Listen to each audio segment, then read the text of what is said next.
Përshëndetje shikues të nderuar, jeni me edicionin e lajmeve të orës 15 në Radio Televizionin Publik të Kosovës. Arrestimi i 5 personave të dyshuar për bashkëpunim me shërbimin sekret BIA brenda pak më shumë se një viti është rezultati operacioneve të suksesshme të udhëhequra nga Agjencia e Kosovës për Inteligjencë në bashkëpunim me Policinë e Kosovës.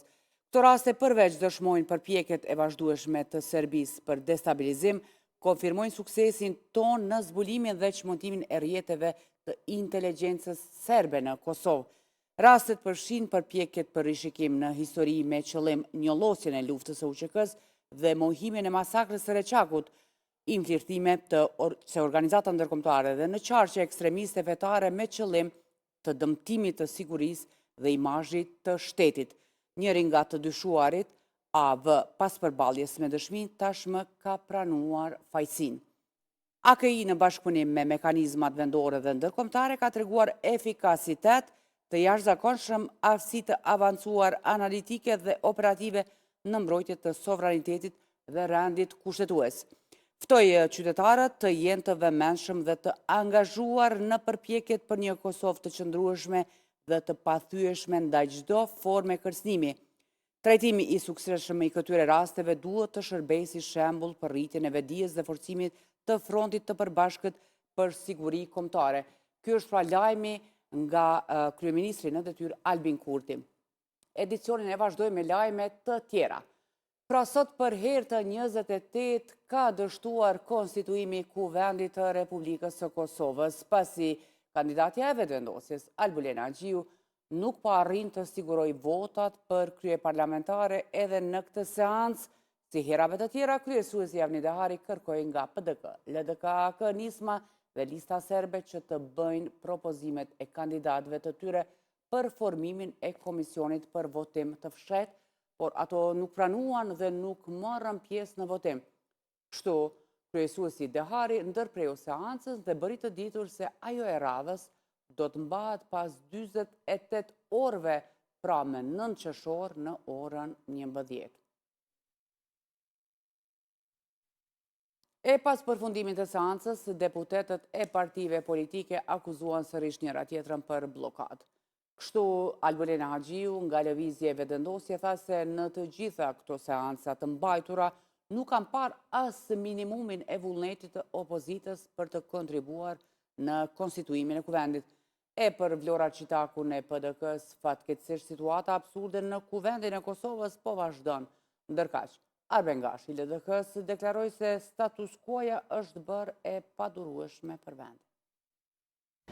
Së pari, siç e dini, më 1 maj ka filluar propozimi i kryesuesit të seancës konstituive, duke pas parasysh që kishte disa dështime me votim të hapur.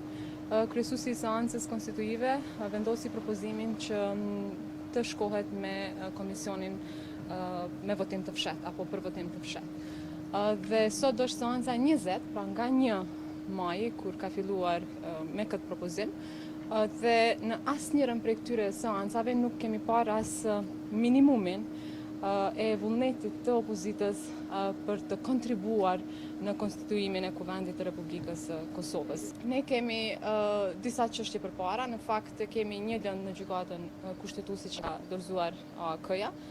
Kemi edhe lëndën tjetër që ka dorëzuar vetëvendosja sa i përket manipulimit me votat e mërgatës. Në të dyja këto që lidhen edhe me zgjedhjet nuk kemi asnjë mendimende nga gjykata kushtetuese.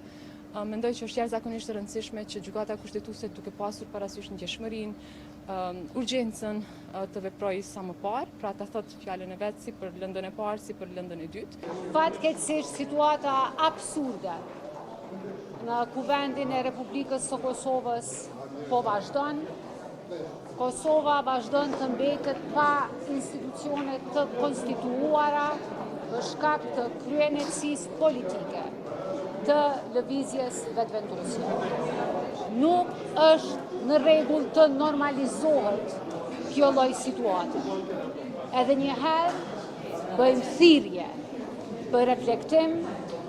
Ne si Parti Demokratike e Kosovës kemi ofruar zgjidhje. Nuk është koha të barikadohemi, po e ripërsëris Kosova është shumë më e madhe se secila parti dhe se secili prej nesh veç e veç. Me keqardhje që nuk po kemi lajme më të mira për ju. Po jam optimist se do të më gjetë një zgjidhje. Si të zindet që zgjidhja? Si mund të bëhet?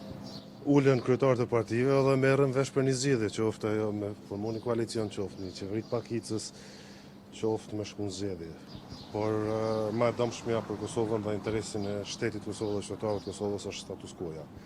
Status quo-ja ka mri pikën ku është e padurueshme dhe patolerueshme dhe duhet të ndryshojë.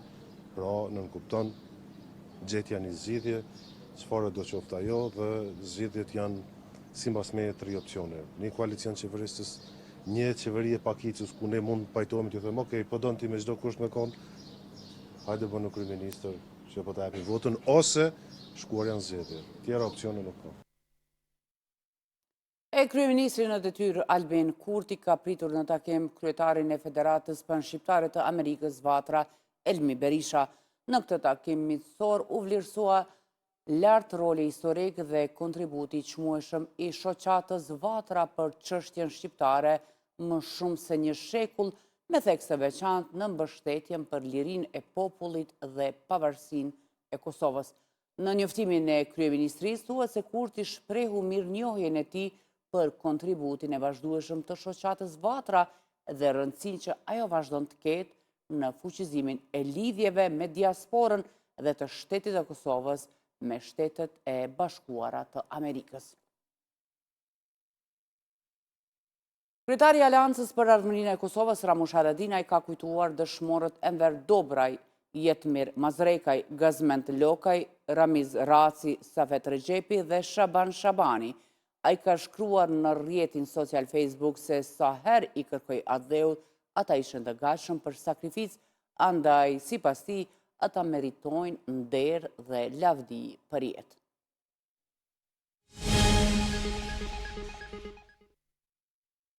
Në raportin 24 orësh të policisë së Kosovës bëhet e ditur se gjatë kësaj periudhe kohore janë raportuar 3 raste të dhunës në familje.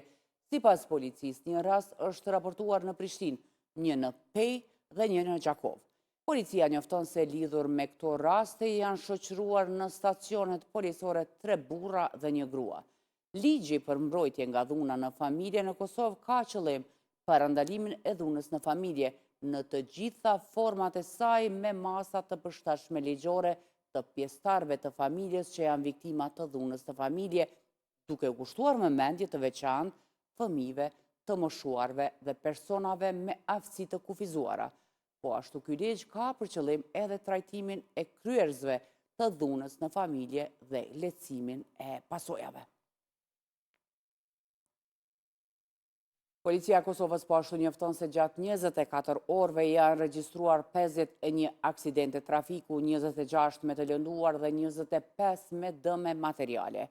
Sipas policisë, gjatë kësaj periudhe kohore janë shqiptuar 784 gjoba në trafik. Po ashtu policia njofton se gjatë 24 orëve ka arrestuar 8 persona për vepra të ndryshme penale, ndërkaq 5 janë dërguar në mbajtje dhe 1 në ndalim policor. Ndrojmë temë të informacionit. Sonte zhvillohet ndeshja Shqipëri-Serbi në kuadër të grupit K për kualifikime në Kupën e Botës 2026. Takimi i këtyre 2 ekipeve fillon nga ora 20:45 në stadiumin Air Albania. Policia e Shqipërisë ka njoftuar se rruga nga hoteli ku është akomoduar ekipi i Serbisë deri tek stadiumi Arena Kombëtare do të ketë bllokime të pjesshme gjatë stërvitjes së ekipit serb dhe gjatë zhvillimit të ndeshjes.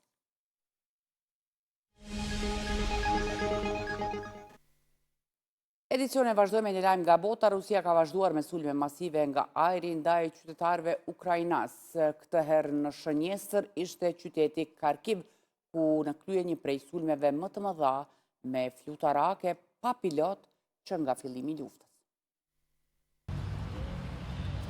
Zyrtarët Ukrainas kanë thënë se forcat ruse kanë vazhduar me sulme masive ndaj qyteteve të vendit, këtë herë duke shënjestruar Kharkivin, qytetin e dytë me madhësi në Ukrainë. Sipas raporteve, gjatë natës Rusia lansoi rreth 50 fluturake pa pilot drejt qytetit.